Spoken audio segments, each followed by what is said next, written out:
Bonjour à tous, voilà, on est de retour à Centrale, seulement quelques semaines après le round 1 de la Roadster Cup là. Aujourd'hui en fait je vais passer mon permis de conduire à Centrale, enfin pour être plus précis ma licence à Centrale.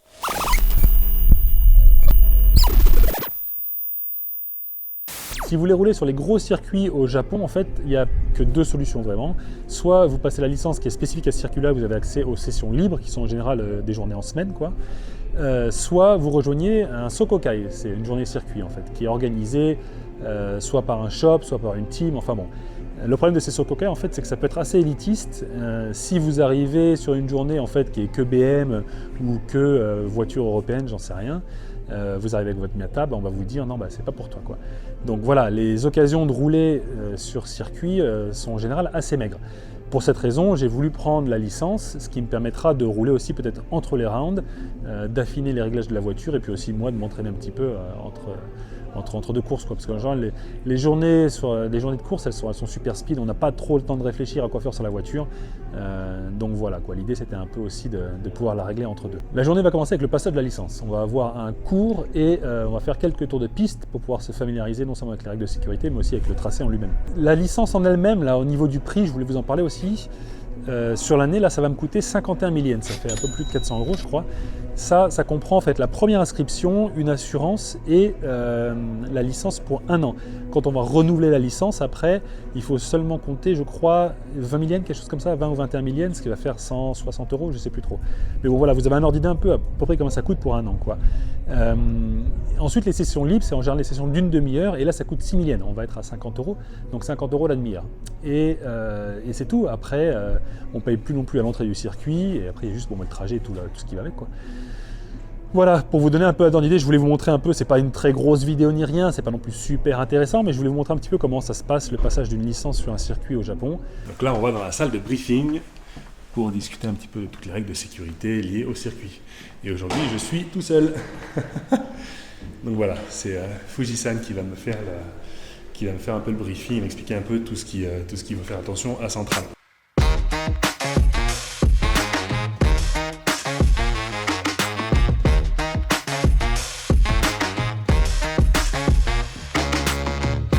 Le petit cours là sur les règles de sécurité et les trucs spécifiques à Centrale est terminé. Ça a pris en gros une demi-heure, je crois. Bon, ça a été assez rapide parce qu'aujourd'hui je suis seul et comme ils savent que je connaisse un peu la piste, on n'a pas traîné quoi.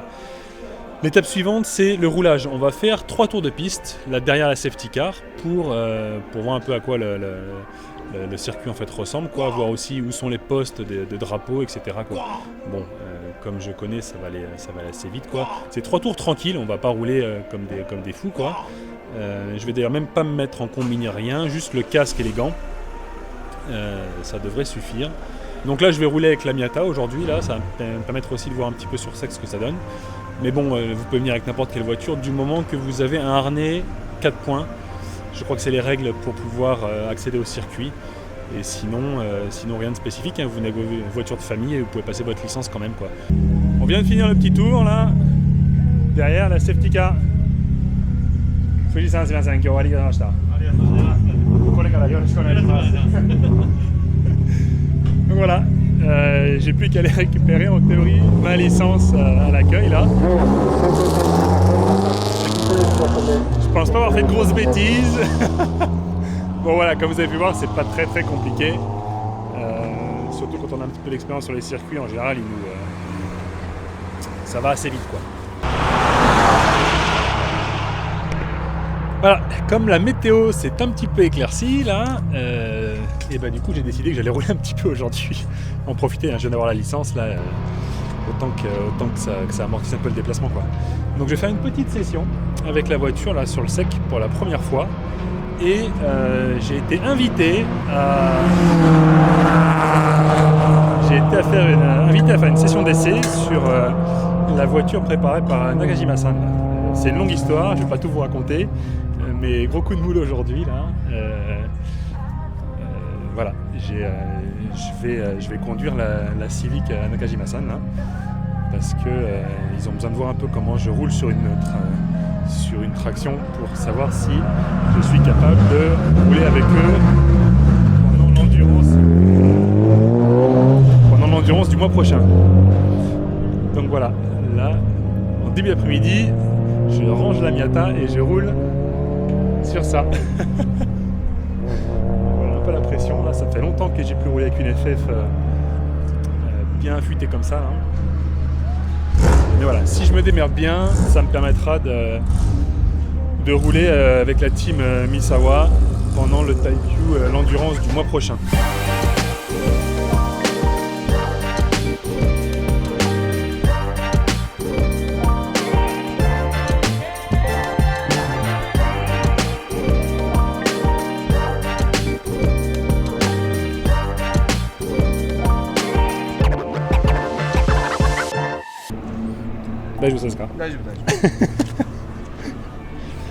Voilà, le petit tour Renault G6 est terminé là. C'était tendu. C'est une voiture d'homme. Je comprends un peu les mecs qui kiffent vraiment les FF. Il y a un truc quoi. Bon, les FR c'est cool, c'est sympa, ça glisse et tout, tu te fais des petites frayeurs.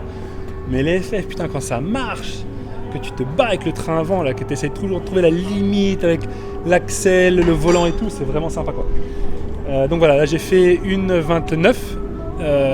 Ce qui est pas trop mal, mais c'est dingue, ça marche. J'avais une G6 il y a quelques temps là, et je m'étais vraiment fait plaisir. Et le VTEC, mais c'est un truc de fou. Le VTEC, ça devait être obligatoire sur tous les moteurs quoi. C'est juste un truc de fou. Je me suis encore fait avoir. Ça m'avait fait ça avec le cas à Julien quand je l'avais roulé une fois. Tu mets le pied dedans, puis d'un coup, bam, t'entends le truc, tu fais qu'est-ce que c'est que ce machin. Non mais le mec, c'est un bisounours quoi. Bref. Voilà, la journée se termine à Centrale. Je vais remballer tranquillement et puis rentrer quoi. C'était court mais c'était bien sympa. C'est bien d'avoir des expériences un peu sur plein de voitures comme ça. Là j'ai vraiment de la chance. Gros coup de bol aujourd'hui quoi, de pouvoir rouler ce monstre. Avant de vous laisser partir, je me suis dit que ce serait sympa de faire une petite séquence sur les drapeaux. Si vous faites déjà de la piste, ça devrait être une formalité. Et encore pour moi, je sais qu'il m'a fallu quelques années avant de me rappeler de tous les drapeaux, on va dire secondaires. Et si vous voulez vous mettre au circuit, cette petite séquence, elle est faite pour vous. Ce qu'il faut savoir, c'est qu'il n'y a pas vraiment de normes sur les drapeaux. On peut trouver des trucs un peu différents en fonction des pays ou même en fonction des circuits.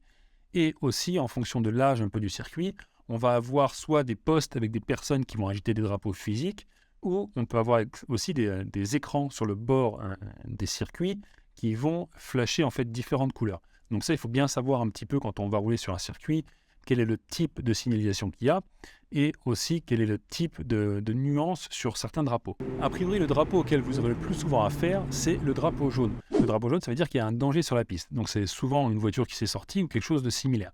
Le danger peut être soit en dehors de la piste, soit aussi en partie sur la piste. Donc quand on a un drapeau jaune, en fait, il faut réduire l'allure et être capable en fait de pouvoir éviter le danger quand il arrive. Un drapeau jaune, faire super attention, on n'a pas le droit de doubler non plus. Donc ça veut dire que jusqu'au prochain poste où on voit un drapeau vert, on doit rester derrière la voiture. Ça, faut faire super gaffe parce que même si la voiture elle est super lente et qu'on se dit bah non là, c'est bon là, je peux pas rester derrière lui quoi, on peut pas le doubler. C'est notamment important en course parce que si vous doublez sous drapeau jaune, vous pouvez soit avoir une pénalité, soit être disqualifié. Donc il faut faire gaffe à ça. Sur certains circuits aussi, on va avoir des doubles drapeaux jaunes. Par exemple, c'est le cas à Suzuka.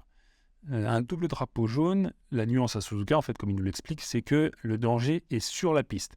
Un simple drapeau jaune, le danger est en dehors de la piste. Donc voilà, c'est une nuance, mais voilà, sur certains circuits, en fait, on vous donne un peu plus d'informations sur ce qui se passe à venir. Si le danger ne concerne qu'une seule portion du circuit, quand on va sortir de cette zone, en fait, on va avoir un drapeau vert. Un drapeau vert, ça veut dire qu'on peut rouler de nouveau de manière normale.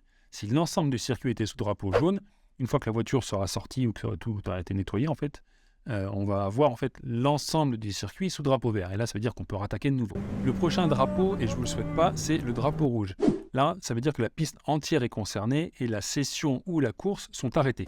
En général, la procédure veut qu'on rentre au pit. Quand il y a un drapeau rouge, c'est qu'il y a un danger extrême sur la piste et que cela nécessite soit intervention d'un véhicule, soit personnel. Et dans ce cas-là, en fait, il faut être capable d'arrêter la voiture à chaque instant. C'est pour ça, quand on dit un drapeau rouge, en fait, on roule vraiment au pas et on rentre tranquillement au pit. Le prochain drapeau, il n'est pas très commun, mais on le retrouve en général sur les grands circuits. C'est le drapeau rayé jaune et rouge. Ça veut dire que sur la piste, il y a soit du gravier, soit de l'essence, soit de l'huile, enfin bon, quelque chose de glissant, quoi. Ça concerne en général qu'une seule partie du circuit. Jusqu'à ce qu'on retrouve un nouveau drapeau vert, il faut vraiment faire super attention à être conscient que la voiture va pouvoir partir à n'importe quel moment. Le drapeau bleu, on le retrouve principalement pendant une course. C'est pour vous dire qu'en fait, derrière vous, il y a une voiture plus rapide qui arrive et il va falloir se pousser. Ça arrive souvent quand on fait des courses en fait, avec des catégories mixtes où les temps autour sont vraiment différents. c'est non seulement pour ne pas gêner la personne derrière, qui peut être soit dans un tour rapide, soit en train de se battre avec quelqu'un d'autre, mais c'est aussi pour éviter les accidents, parce qu'en général, quand une voiture plus rapide va venir et qu'elle veut utiliser la ligne de course, entre guillemets, il ne faut pas se mettre à ce moment-là, sinon les voitures peuvent se cogner, c'est ça le problème. Quand on roule sur piste, c'est vraiment super important de souvent regarder dans son rétro pour faire attention à ça, qu'il y a des mecs plus rapides qui arrivent et qu'on ne les voit pas arriver et qu'en fait, on se cogne, quoi. Donc ça, faites vraiment super gaffe à ça. Le prochain drapeau, je ne vous le souhaite pas non plus, c'est le drapeau noir. Un drapeau noir, en fait, c'est un drapeau qui est ciblé. On va l'agiter pour une voiture en particulier. Ça peut être soit pour un comportement dangereux, soit pour un non-respect de certaines règles.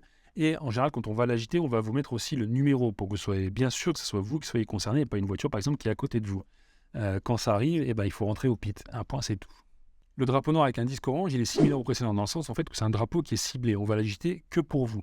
Dans ce cas-là, par contre, ça veut dire qu'il y a un souci mécanique. En général, les commissaires l'agitent quand, par exemple, ils voient de la fumée à l'arrière de la voiture. Ils peuvent penser que ça va être une casse moteur imminente et que vous allez mettre de l'huile sur la piste partout.